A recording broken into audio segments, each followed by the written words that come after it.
Sir ಮೊದಲು ನೀವೇ ರುಚಿ ನೋಡಿ ಎಲ್ಲ ಸರಿಯಾಗಿದೆಯಾ ಅಂತ ಹೇಳಿ ಸರ್. ರುಚಿ ನೋಡೋದ?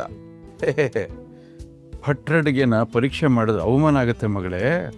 ನೋಡು ಘಮ ಹೇಗೆ ಬರ್ತಾ ಇದೆ ಅಂತ. ಅವ್ರ ಅಡುಗೆ ಊಟ ಮಾಡೋದಕ್ಕೆ ಪುಣ್ಯ ಮಾಡಿರಬೇಕು. ಬಡಿಸಿ ಕಮಾನ್ ಶುರು ಮಾಡಿ.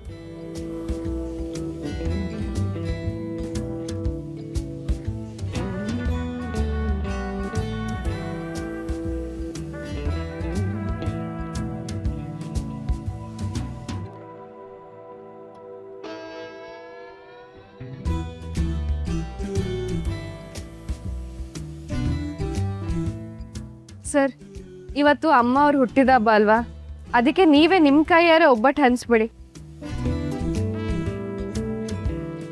ಅವಾಗ ಈ ಸಂಭ್ರಮಕ್ಕೂ ಒಂದು ಸಾರ್ಥಕತೆ ಸಿಗುತ್ತೆ. ಅಮ್ಮ ಅವ್ರಿಗೂ ಖುಷಿ ಆಗುತ್ತೆ, ಅಡುಗೆ ಮಾಡಿರೋ ಭಟ್ರಿಗೂ ತೃಪ್ತಿ. ಈ ಸಂಭ್ರಮಕ್ಕೆ ಈ ಸಂಪ್ರದಾಯಕ್ಕೆ ಒಂದು ಅರ್ಥ ಕೊಡಿ ಸರ್. ಆಯ್ತು, ಇದರಿಂದ ನಿಂಗೆ ಸಂತೋಷ ಸಿಗುತ್ತೆ ಅನ್ನೋದಾದರೆ ಖಂಡಿತ ಬಡಿಸ್ತೀನಿ.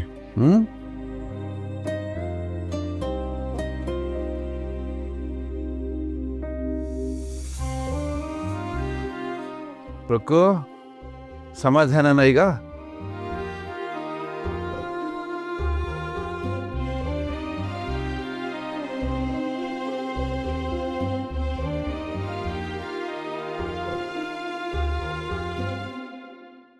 ಮಕ್ಕಳ ಯಾಕೆ ಯಾರು ಊಟ ಮಾಡ್ತಿಲ್ಲ?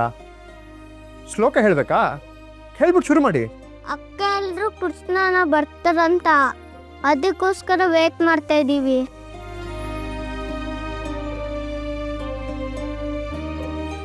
ಕೃಷ್ಣನ ಬರೋವರೆಗೂ ನಾವ್ ಯಾರು ಊಟ ಮುಟ್ಟಲ್ಲ. ಅವರು ಫಸ್ಟ್ ಒಳಗ್ ಬರ್ಬೇಕು, ನಮ್ಮನ್ನೆಲ್ಲ ಮಾತಾಡಿಸ್ಬೇಕು, ಆಮೇಲೆ ನಾವು ಊಟ ಮಾಡೋದು. ಮಕ್ಕಳ ಊಟ ಆರೋಗುತ್ತೆ, ಹಠ ಮಾಡಬಾರ್ದು. ಪ್ಲೀಸ್ ಊಟ ಮಾಡಿ. ಸರ್ ಕೃಷ್ಣ ಅವಾಗ್ಲಿಂದ ಹೊರಗೆ ನಿಂತ್ಕೊಂಡಿದ್ದಾನೆ. ನೀವು ಅವನ್ನ ಇಲ್ಲಿ ನೋಡೋಕೆ ಇಷ್ಟಪಡಲ್ಲ ಅಂತ ಅವ್ನ ಒಳಗೆ ಬರ್ತಾ ಇಲ್ಲ. ನಿಮಗೆ ಅವನ ಮುಖ ನೋಡೋಕೆ ಇಷ್ಟ ಇಲ್ಲದೆ ಇರ್ಬೋದು, ಆದರೆ ಈ ಮಕ್ಕಳು ಪಾಪ ಅವನ ಜೊತೆ ಮಾತಾಡಬೇಕು, ಅವನ್ನ ನೋಡಬೇಕು ಅಂತ ಹಠ ಮಾಡ್ತಾ ಇದ್ದಾರೆ. ನೀವು ಆಯಿತು ಅಂದರೆ ನಾನು ಹೋಗಿ ಕರ್ಕೊಂಡು ಬಂದುಬಿಡ್ತೀನಿ.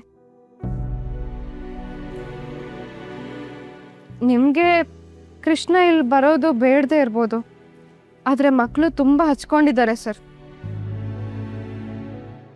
ಕೃಷ್ಣನ್ಗೋಸ್ಕರ ನೀವು ಒಪ್ಪಿಗೆ ಕೊಡದೆ ಹೋದ್ರು ಈ ಮಕ್ಳಿಗೋಸ್ಕರನಾದರೂ ಕೊಡಿ ಸರ್. ಅದು ಅಲ್ಲದೆ ಅಮ್ಮ ಅವರು ಇಡೀ ಕುಟುಂಬ ಸೇವೆ ಮಾಡ್ತಿರೋದನ್ನ ನೋಡಿ ತುಂಬ ಖುಷಿ ಪಡ್ತಾರೆ ಅನ್ಸುತ್ತೆ.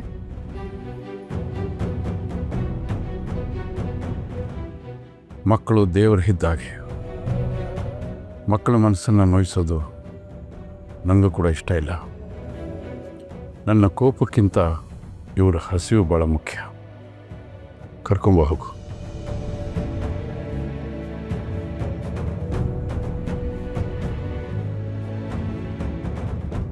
ಕೃಷ್ಣ, ಸೂರ್ಯಪ್ರಕಾಶ್ ಸರ್ ಕರೀತಾ ಇದ್ದಾರೆ, ಬಾ.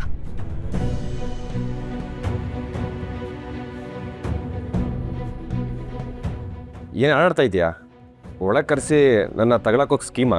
ಕೃಷ್ಣ, ಮಕ್ಕಳೆಲ್ಲ ಹಸುವಲ್ಲಿ ಕಾಯ್ತಾ ಇದ್ದಾರೆ ಕಣೋ. ಸುಮ್ಮನೆ ಕಿರಿಕ್ ಮಾಡಬೇಡ. ಮಕ್ಕಳೆಲ್ಲ ನಿನ್ನೆ ನೋಡಬೇಕು ಅಂತ ಹೇಳ್ತಾ ಇದ್ದಾರೆ, ಅದಕ್ಕೆ ನಿನ್ನ ತಂದೆಯವರು ಕರ್ಕೊಂಡು ಬಾ ಅಂತ ಕಳಿಸಿದ್ದಾರೆ. ಇವಾಗ ತೆಪ್ಪಗೆ ಬಾ. ಏಯ್ ಐ ಐ ಬಿಡು ಬಿಡ.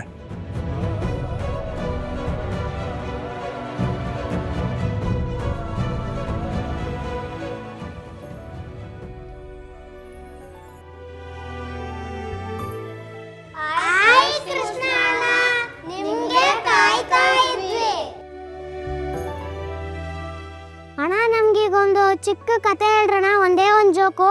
ಊಟ ಬೇಕಾದ್ರೆ ಆಮೇಲೆ ಮಾಡ್ತೀವಿ. ಸರಿ, ಜೋಕ್ ಹೇಳಿದ್ಮೇಲೆ ಎಲ್ಲ ಊಟ ಮಾಡ್ಬೇಕು, ಓಕೆನಾ?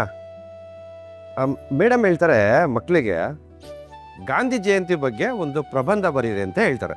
ಅವಾಗ ನಮ್ಮ ಜಾಕ್ಸನ್ ತರಂತೂ ಏನು ಮಾಡೋದಂತೆ ಗೊತ್ತಾ? ಬರೆದು ಮೇಡಮ್ ಕೊಟ್ಟನಂತೆ. ಏನಂತ ಬರ್ದಿರ್ತಾನೆ? ಗಾಂಧೀಜಿಯವರು ಮಹಾನ್ ಹೋರಾಟಗಾರರು, ಆದರೆ ಈ ಜಯಂತಿ ಯಾರು ಅಂತ ಗೊತ್ತಾಗ್ತಿಲ್ಲ, ಅವ್ರನ್ನ ಫಸ್ಟ್ ಮೀಟ್ ಮಾಡಿಸಿ ಅವ್ರ ಬಗ್ಗೆ ಬರೀತೀನಿ ಅಂತ ಹೇಳ್ತಾನೆ. ಹೆಂಗೆ ಜೋಕ್ ಆಯ್ತಲ್ವಾ? ಮಕ್ಕಳ ಊಟ ಮಾಡ್ರ.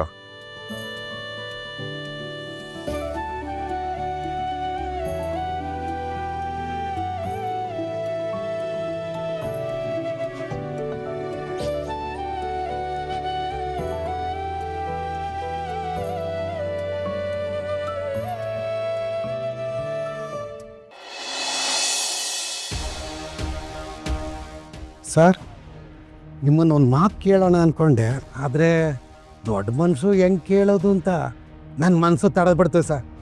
ಏನಾದ್ರು ಕೇಳಬೇಕು ಅಂತ ಅನ್ಸಿದ್ರೆ ಧೈರ್ಯವಾಗಿ ಕೇಳಪ್ಪ. ಅದ್ರಲ್ಲಿ ದೊಡ್ಡವರು ಚಿಕ್ಕವರು ಯಾಕೆ ಕೇಳು. ಅದೇ ಸರ್, ನಿಮ್ಮ ಹುಡುಗ ಆಕ್ಸಿಡೆಂಟ್ ಮಾಡಿದ್ನಲ್ಲ, ಆ ಹೆಣ್ಮಕ್ಳ ಸಂಸಾರಕ್ಕೆ ದೊಡ್ಡ ಅನ್ಯಾಯನೇ ಆಗ್ತಾಯಿತ್ತು.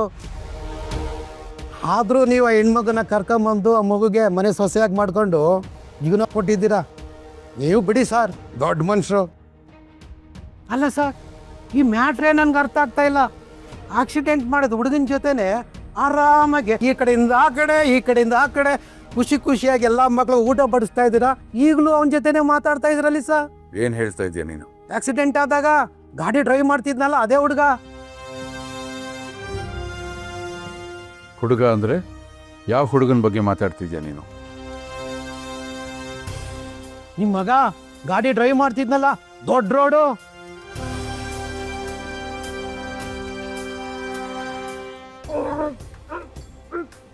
ಬಿಡೋಣ, ಇಲ್ಲಿಗೆ ಕರ್ಕೊಂಬಂದಿದ್ಯಾ ನೋಡು, ಪರಿಣಾಮ ನೆಟ್ಗಿರಲ್ಲ.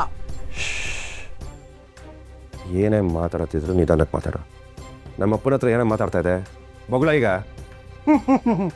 ಆಕ್ಸಿಡೆಂಟ್ ಮಾಡಿದ ಹುಡುಗನ್ನ ಜೊತೆಲ್ಲ ಇಟ್ಕೊಂಡು ಅವನ ಜೊತೆನೆ ಸಂತೋಷವಾಗಿ ಓಡಾಡ್ಕೊಂಡು ನಗ್ನಗ್ತಾ ಇದ್ದೀರಲ್ಲ, ಇದ್ಯಾವ ಸೀಮೆ ನ್ಯಾಯ ಅಂತ ಕೇಳಕೊಟ್ಟಿದ್ದೆ.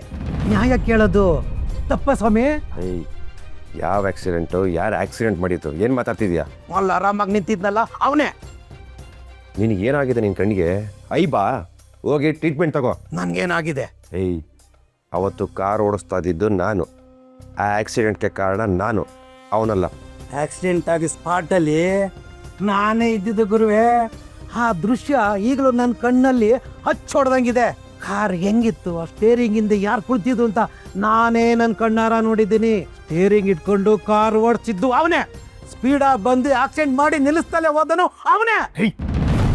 ಬಾಯಿ ಬಾಯಿಗೆ ಬಂದಂಗೆಲ್ಲ ಮಾತಾಡ್ಬೇಡ. ಏನೋ ಬೇಕು ನಿನಗೆ? ಏನು ಬೇಕಲ್ಲ ಕೊಟ್ಕೊಳ್ಳಿಸ್ತೀನಿ. ಲೈ, ಆಕ್ಸಿಡೆಂಟ್ ಮಾಡಿ ಕ್ರೈಮ್ ಮಾಡ್ದವನು ಅವನು. ಅದನ್ನು ಮೈ ಮೇಲೆ ಹೇಳ್ಕೊಂಡು ನಾನೇ ತಪ್ಪು ಮಾಡಿದ್ದು ಅಂತ ಎಷ್ಟು ಉದ್ದ ಎಗರಾಡ್ತಾ ಇದೆಯಲ್ಲ. ನಿನಗೇನು ಬಂದಿರೋದು ರೋಗ? ನಿಧಾನಕ್ಕೆ ಮಾತಾಡು ಅಂತ ಹೇಳ್ತಾ ಇದ್ದೀನಿ, ನಿಧಾನಕ್ಕೆ ಮಾತಾಡ. ನೋಡು, ನಿಯತ್ತಾಗಿ ಕೆಲಸ ಮಾಡ್ತಿದ್ಯಾ, ಆರಾಮಾಗಿ ಕೆಲಸ ಮಾಡ್ಕೊಂಡಿರು. ನಿಂದು ಎಷ್ಟಿದೆಯೋ ಅಷ್ಟನ್ನು ಮಾತ್ರ ನೋಡ್ಕೊ. ಅದನ್ನು ಬಿಟ್ಬಿಟ್ಟು ಬೇಡದರ ವಿಷಯಕ್ಕೆಲ್ಲ ತಲೆ ತೋರಿಸ್ಬೇಡ. ಸಿಗ್ದು ತೋರಣ ಕಟ್ಬಿಡ್ತೀನಿ. ರಾತ್ರಿ ಮನೆಗೆ ಹೋಗಲ್ಲ ನೀನು. ಏನು ಎದುರಿಸ್ತಾ ಇದೆಯಾ? ಹೆದರಿರೋರನ್ನ ಮತ್ತೆ ಮತ್ತೆ ಹೆದರಿಸೋ ಅವಶ್ಯಕತೆ ಇಲ್ಲ. ನೋಡೋ, ನಾನು ಸರಿಯಿಲ್ಲ ಮೆಂಟ್ಲು ನನ್ನ ಮಗ, ನಾನು ಹಿಸ್ಟ್ರಿ ಸರಿಯಿಲ್ಲ ಹೇಳ್ತಾ ಇದ್ದೀನಿ. ನನ್ನ ಹತ್ರ ಏನಾರು ತಗೊಳಕೊಂಡ್ರೆ ನಿನ್ನ ಲೈಫ್ ಖರಾಬ್ ಆಗ್ಬಿಡುತ್ತೆ. ಸೈಲೆಂಟಾಗಿ ಒಳ್ಳೆ ಗುಡ್ ಬಾಯ್ ಥರ ಇದ್ಬಿಡು.